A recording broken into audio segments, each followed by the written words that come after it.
जय हिंद दोस्तों, आप सभी का स्वागत है आपका अपना यूट्यूब चैनल एस यूनिक मस्ती में। दोस्तों, इस जीके जी सीरीज को हम आगे की ओर बढ़ाते हैं। आगे बढ़ाने से पहले अगर यदि आप मेरे इस चैनल पर नए हैं तो चैनल को सब्सक्राइब जरूर कर लें।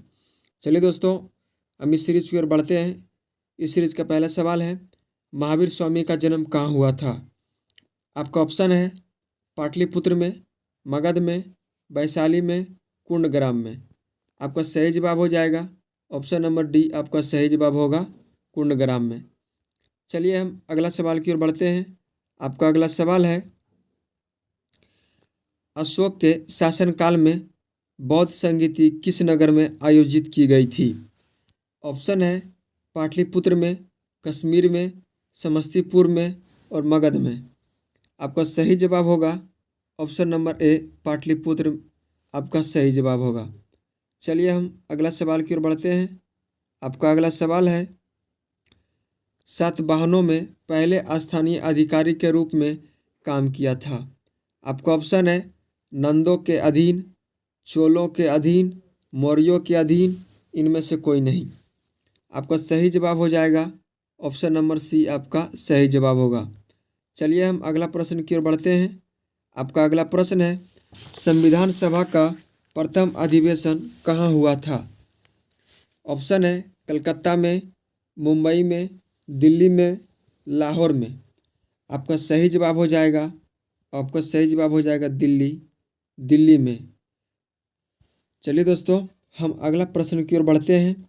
आपका अगला प्रश्न है, संविधान सभा का पहला सत्र कब हुआ था? ऑप्शन है 16 अगस्त 1947 को, 9 दिसंबर 1946 को, 26 जनवरी 1948 को, 26 नवंबर 1946 को। आपका सही जवाब होगा ऑप्शन नंबर बी, 9 दिसंबर 1946 ईस्वी को संविधान सभा का पहला सत्र हुआ था। चलिए दोस्तों, हम अगला सवाल की ओर बढ़ते हैं। आपका अगला सवाल है, ग्रहों की गति का नियम किसने प्रतिपादित किया था? आपका ऑप्शन है न्यूटन, कोपरनिकस, गैलीलियो और केपलर। आपका सही जवाब होगा ऑप्शन नंबर डी, आपका सही जवाब होगा केपलर। चलिए दोस्तों, हम अगला सवाल की ओर बढ़ते हैं। आपका अगला सवाल है, अमीर खुसरो का नाम किस वाद्ययंत्र के आविष्कार से संबंधित है? आपका ऑप्शन है सितार, तबला, शहनाई, इनमें से कोई नहीं। आपका सही जवाब होगा सितार। से संबंधित है। चलिए दोस्तों, हम अगला सवाल की ओर बढ़ते हैं। आपका अगला सवाल है, दूध की शुद्धता का मापने को क्या कहते हैं? यानी दूध की शुद्धता को मापने वाले यंत्र को क्या कहते हैं? थर्मामीटर, बैरोमीटर, अल्टीमीटर और लेक्टोमीटर। आपका सही जवाब होगा दूध की शुद्धता को मापने वाले यंत्र को लेक्टोमीटर कहते हैं। चलिए हम अगला सवाल की ओर बढ़ते हैं। आपका सवाल है, सिस्मोग्राफ से क्या पता लगाने में काम आता है? आपका ऑप्शन है ज्वार लहरें, ज्वालामुखी, भूकंप, इनमें से कोई नहीं। आपका सही जवाब होगा सिस्मोग्राफ से भूकंप का पता लगाया जाता है। चलिए हम अगला सवाल की ओर बढ़ते हैं।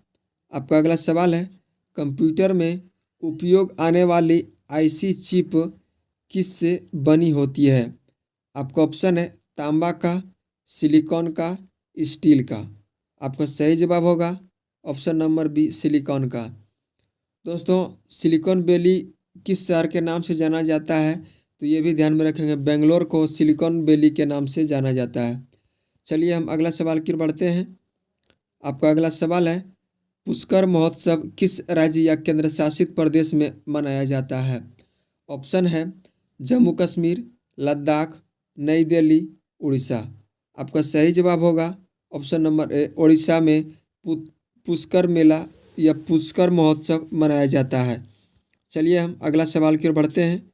आपका अगला सवाल है, भारत ने किस देश को हराकर इतिहास में पहली बार थॉमस कप जीता? ऑप्शन है रूस, ब्राज़ील, जापान, इंडोनेशिया। आपका सही जवाब होगा इंडोनेशिया को हराकर थॉमस कप में भारत ने इतिहास जीता है, पहली बार इतिहास जीता है। चलिए हम अगला प्रश्न की ओर बढ़ते हैं। आपका अगला प्रश्न है, दिल्ली मुंबई एक्सप्रेसवे को पूरा करने का लक्ष्य कब तक रखा गया? आपका ऑप्शन है 2025, 2028, 2023 और 2029।